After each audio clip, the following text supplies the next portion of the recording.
Me revoilà, mes frères bien-aimés, voici une question magnifique à laquelle je m'attelle volontiers. Peut-on se marier avec une personne que nous aimons profondément, dont nous admirons la beauté d'âme, sans être amoureux d'elle ? Là encore, il est prudent de définir les termes que vous employez, non pas en soi, mais comme vous les concevez, vous qui m'écrivez.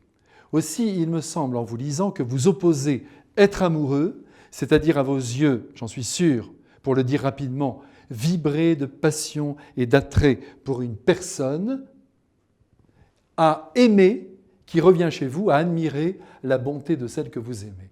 Je sais bien qu'aujourd'hui, on se plaît à distinguer ces deux états, être amoureux et aimer. Et ils sont nombreux, les psychologues, comme les prêtres d'ailleurs, à opposer ces deux réalités. Mais ce n'est pas mon avis. En fait, elles s'interpénètrent. Il faut donc dès aujourd'hui que vous renversiez la conception erronée que vous professez et qui repose sur l'idée qu'être amoureux, c'est vibrer, c'est être attiré par la personne sensuellement. Au risque de vous décevoir, cet état de vibration, ce n'est pas être amoureux, c'est désirer l'autre, c'est vouloir le posséder. Sans compter que vous pouvez entretenir une relation charnelle, vibrer même dans les bras d'une personne, sans pour autant être amoureux d'elle. Aussi, quand vous aimez une personne profondément, quand vous êtes en souci pour elle, quand vous admirez sa personnalité, sa manière d'être, sa droiture, que sais-je, son courage, vous êtes au fond amoureux d'elle. Arrêtez de croire qu'être amoureux, c'est tenir l'être aimé entre vos bras et l'enlacer avec fougue.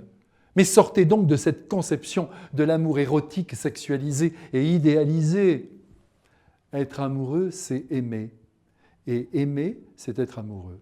D'autant plus que amoureux signifie, en bonne langue française, être attaché à un être que l'on trouve attachant.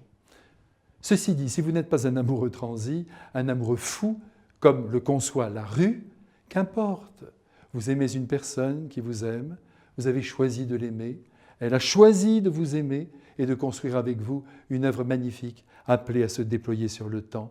Et c'est au fond ce qui compte. Donc, je vous en prie, pensez-vous désormais amoureux de la femme que vous admirez ou de votre mari par le fait même que vous l'aimez, que vous êtes attaché à lui ou à elle.